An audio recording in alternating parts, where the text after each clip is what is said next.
Sean todas y todos muy bienvenidos a esta primera edición de Algo de Arte, un podcast en el que vamos a tocar temas de historia del arte, composición, teoría, biografía de artistas, entre otros. Mi nombre es Florencia Pena, me pueden buscar en Instagram como mflorpe y pueden encontrar este podcast tanto en Spotify, YouTube o en la aplicación de Radio Hashtag, lo buscan en todas estas plataformas con este nombre, Radio Hashtag.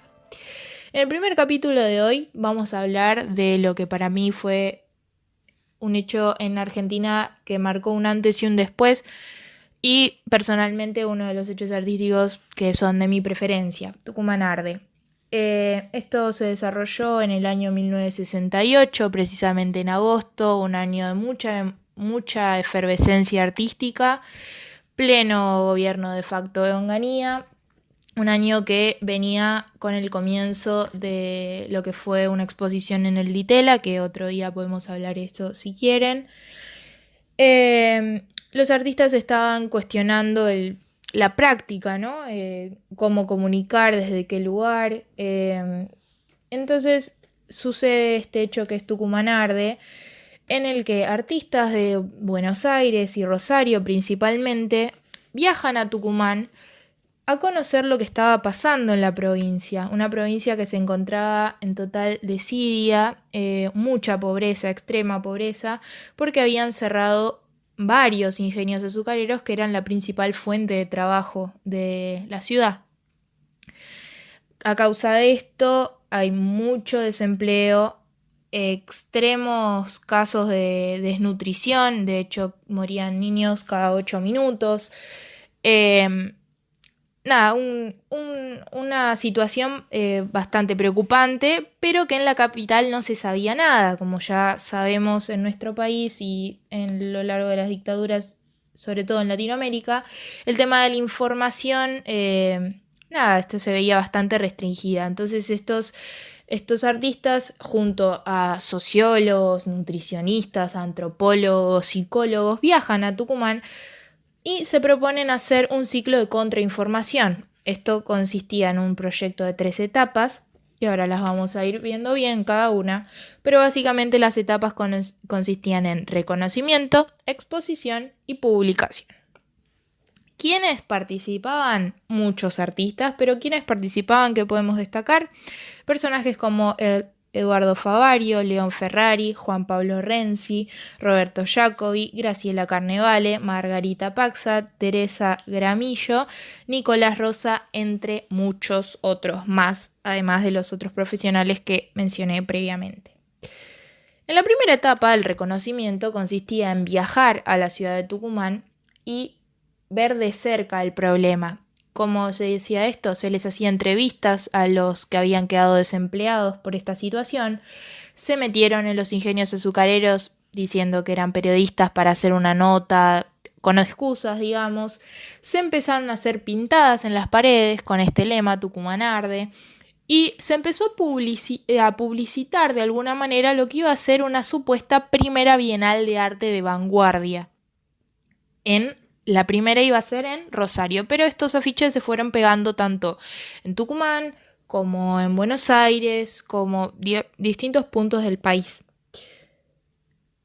Esta primera etapa se hizo un relevamiento, como dije previamente, se hicieron estas pintadas, se hicieron entrevistas. Todo esto iba a ser utilizado en la segunda etapa, que eran las exposiciones. Las exposiciones estaban planeadas tanto para Rosario, Buenos Aires, Córdoba y Santa Fe como principales puntos. La primera muestra sucede en Rosario exitosamente, dura una semana en la CGT de los argentinos.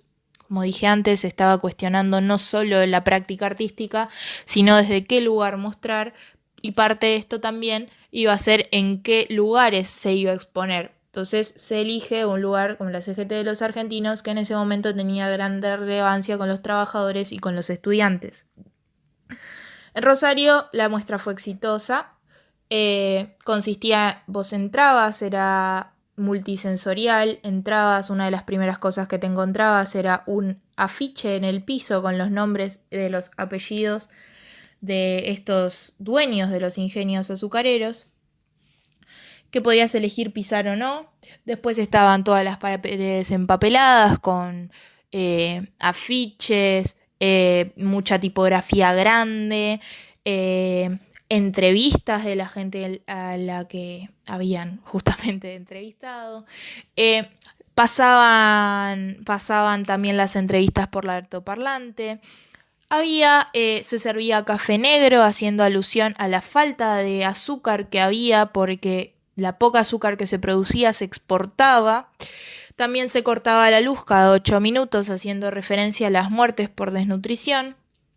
Y así varios otros sucesos que fueron pasando durante los días que estuvo esta muestra. Lo mismo se va a repetir en Buenos Aires.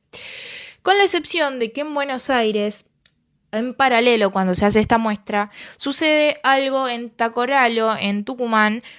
Un grupo de guerrilleros habían hecho un campamento con la idea de hacer una especie de campamento militar de preparación.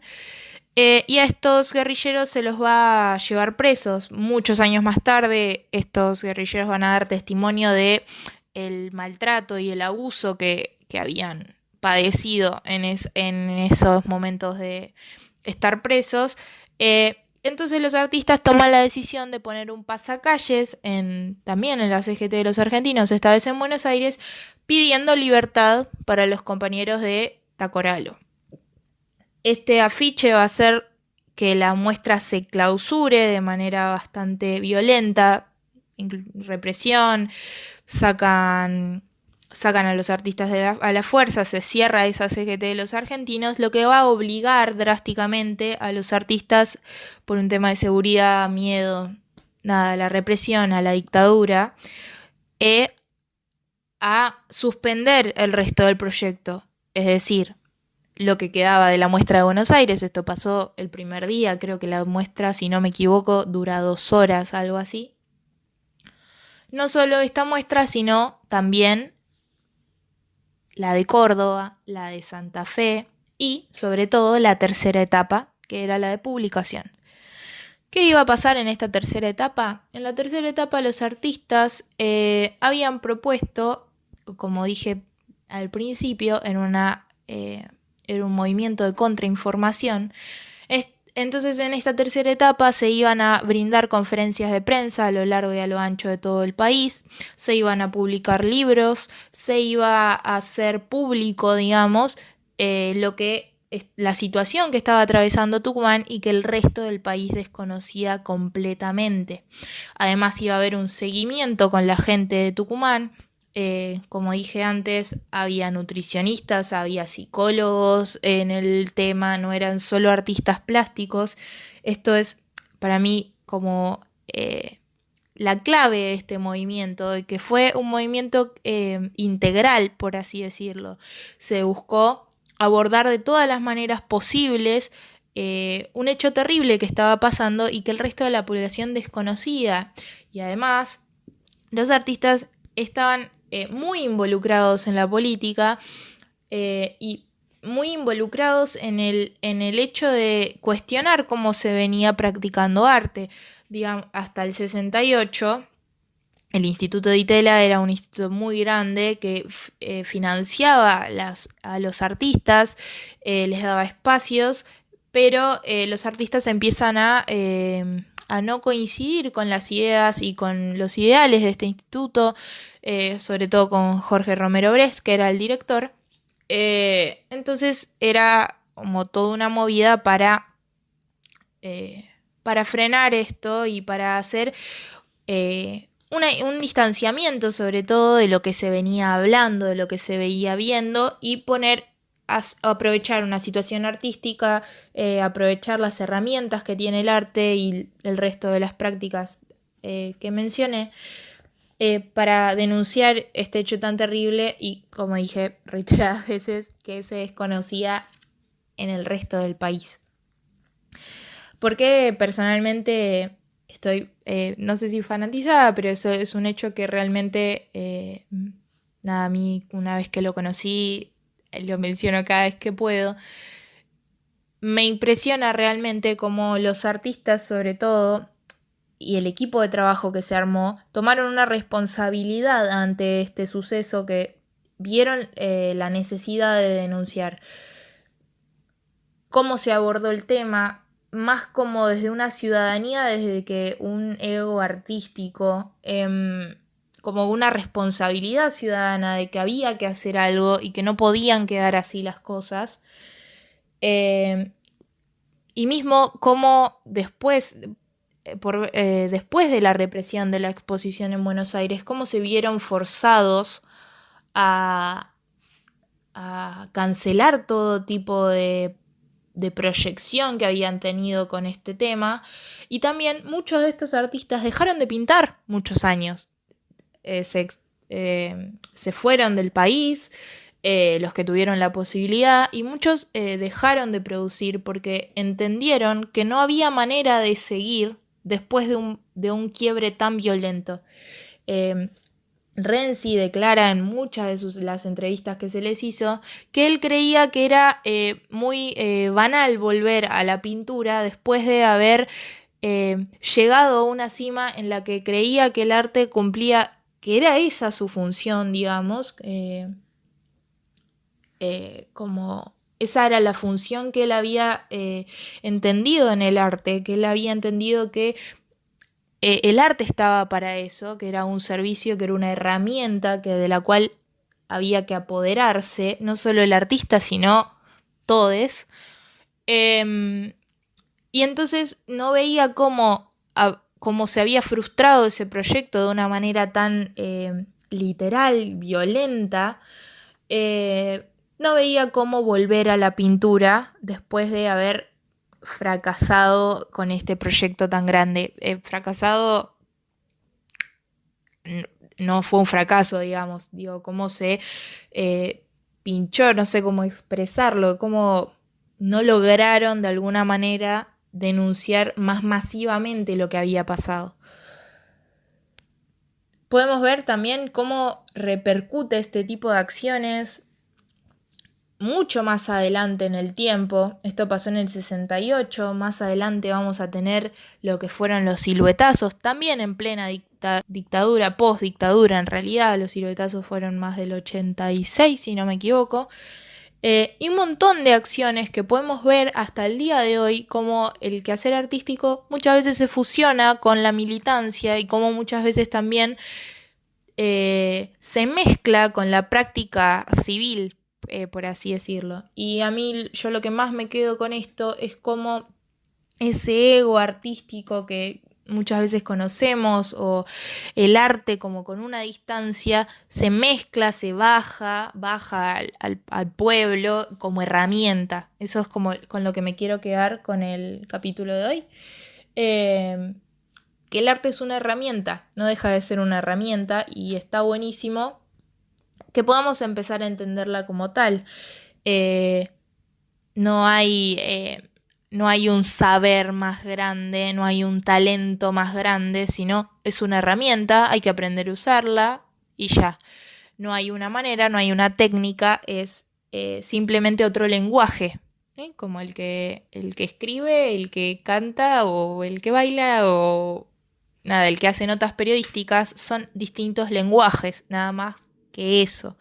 La creatividad es una herramienta que todos la tenemos, simplemente hay que aprender a usarla. Y con aprender a usarla no me refiero a aprender a dibujar o aprender a pintar o cuán realista me sale una cara, sino cómo traduzco la sensibilidad que tengo, cómo traduzco lo que me pasa en el cuerpo a una hoja, a un papel, a una melodía. Se entiende, ¿no? La variedad es infinita y nada, no hay límites. Eso fue el podcast de hoy. La verdad es que pueden encontrar también más de este tipo de contenido si les gusta en mi Instagram, lo repito, mflorp. Y nada, no se pierdan del resto de las columnas que tiene Radio Hashtag. Agradezco por el espacio. Pueden contactarse con ellos a través de su Instagram. Y lo que me encantaría que hagan es que dejen, si están escuchando esto por YouTube, dejen en los comentarios qué les gustaría que tratemos con total libertad. La idea es que también sociabilizar un poquito la información, que llegue a todos de una manera que podamos entender y con suerte se enteren de cosas que tal vez no las sabían, tanto como dentro y fuera del país. Podemos hablar de lo que quieran, historia del arte, siempre lo que necesiten, lo que les interese saber, los que escucharon alguna vez y no terminaron de entender. Para eso estoy. Si están escuchando esto desde Spotify o desde la página de Radio Hashtag o desde su aplicación, los invito a que estos comentarios me los dejen en mi Instagram o en el Instagram de Radio Hashtag. Voy a leerlos a todos y se van a tomar estas sugerencias. Nos vemos la próxima y espero sus comentarios. Espero que les haya gustado este podcast, que lo disfruten y que se queden. Me interesa que se queden con esto de el arte como herramienta, que todos lo podemos hacer y que no hay ninguna distancia. Buenas tardes, buenas noches, buenos días, dependiendo en el horario que estén escuchando esto. Nos vemos la próxima. Voy a quedarme con eso, bailar con mis huesos adentro de mí. Voy a contar un secreto, sacarme la foto que aún no subí. Voy a perder más el tiempo y que el aburrimiento me invada de mí. Y voy a armar con las partes la historia que pueda, la vida es así. Mi grito lo transformo en lucha y cuando me escuchan me dejo caer. Yo sé que vivir tiene eso, que a veces lo bueno no puede doler. Me queda tatuada tu frase que dice que te ama quien te hace crecer. Me queda tatuada tu frase que dice que te ama quien te hace crecer.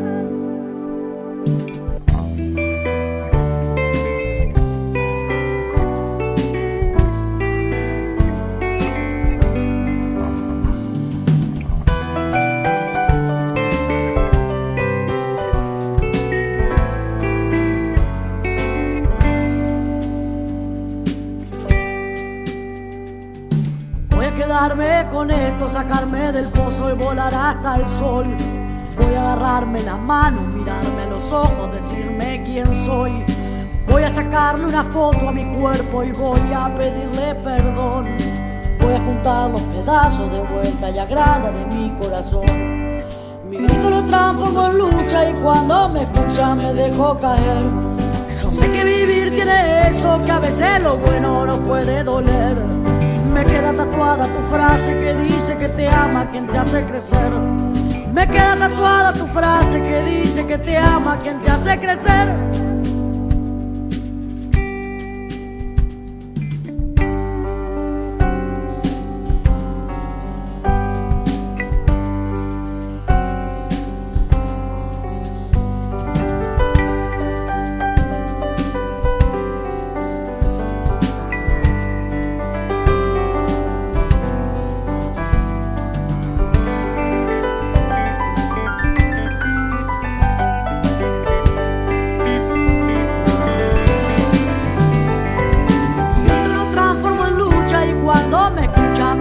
Caer.